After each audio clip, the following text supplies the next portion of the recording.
Voilà, alors je charge une image. Là, j'ai pris ce dessin de Léonard de Vinci, un tout petit dessin, en fait, qui est agrandi. Et là, tu apparais en bandeau à gauche, tous les paramètres. Donc, tu as un point dessiné, le nombre de crayons, la couleur, l'épaisseur du trait, la longueur du trait, le contraste. Est-ce que tu vas travailler plus vers le côté noir du dessin ou le côté blanc? La courbure du trait, plus ou moins ronde, plus ou moins plate, et la vitesse d'animation. Tu peux recommencer. Si le truc te plaît pas, tu recommences. Ce qui est intéressant, c'est que tu vois, tu orientes, tu peux cadrer les zones sur lesquelles tu vas travailler, tu veux dessiner. Tu peux isoler les parties du dessin.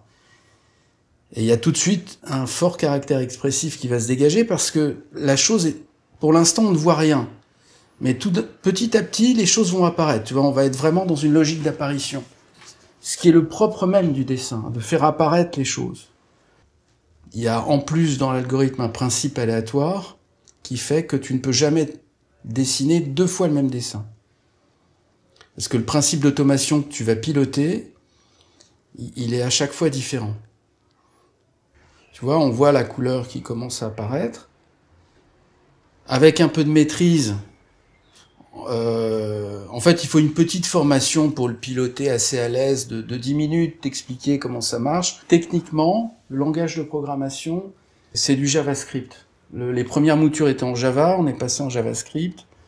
L'idée de départ, c'était aussi de ramener le dessin sur ce qu'est la musique, on va dire classique, c'est-à-dire la musique, il y a une partition, donc il y a une forme de code. Et puis, quand la partition est jouée, c'est-à-dire qu'elle est rendue présente, elle est activée, à ce moment-là, l'œuvre arrive.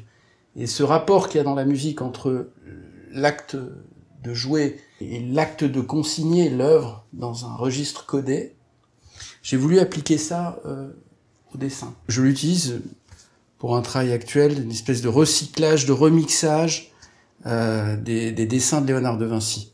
Léonard de Vinci, il incarne dans la tradition picturale, l'artiste qui dépasse tous les cloisonnements des pratiques et des savoirs. Il est à la fois chirurgien, anatomiste, musicien, peintre, sculpteur, mathématicien, puisqu'il écrit, il fait de la musique, il fait de l'architecture, il est ingénieur hydraulique. Donc voilà, c'est un très très grand artiste. C'est vraiment l'artiste des artistes, pour moi. Et il m'a semblé judicieux, si tu veux, j'ai eu envie de faire ça, c'était de faire renaître l'artiste de la Renaissance à travers l'algorithmique. Quelque chose qu'il aurait sans doute, on peut toujours spéculer là-dessus, mais qu'il aurait sans doute beaucoup aimé pratiquer en tant qu'artiste. L'artiste ingénieur, si tu veux. C'est-à-dire qu'un même Léonard va avoir 30 expressions matérielles différentes. Donc, les choses ne disparaissent pas. Au contraire.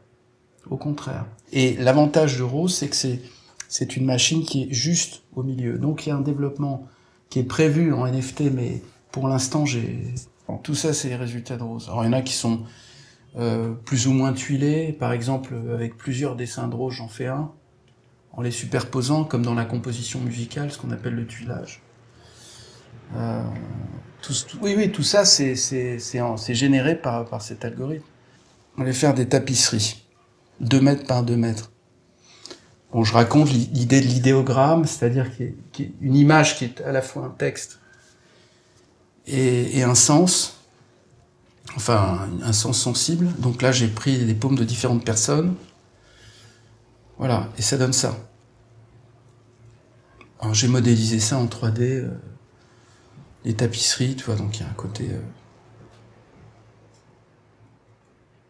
L'idée était de faire venir aussi, d'en faire plusieurs, à partir d'une seule paume, et de faire venir des 10 heures de bonne aventure, sous forme événementielle. Ça c'est autre chose, c'était drôle. Là j'ai voulu, si tu veux, ne pas que la main disparaisse un petit peu, pour que n'apparaissent que les lignes structurantes.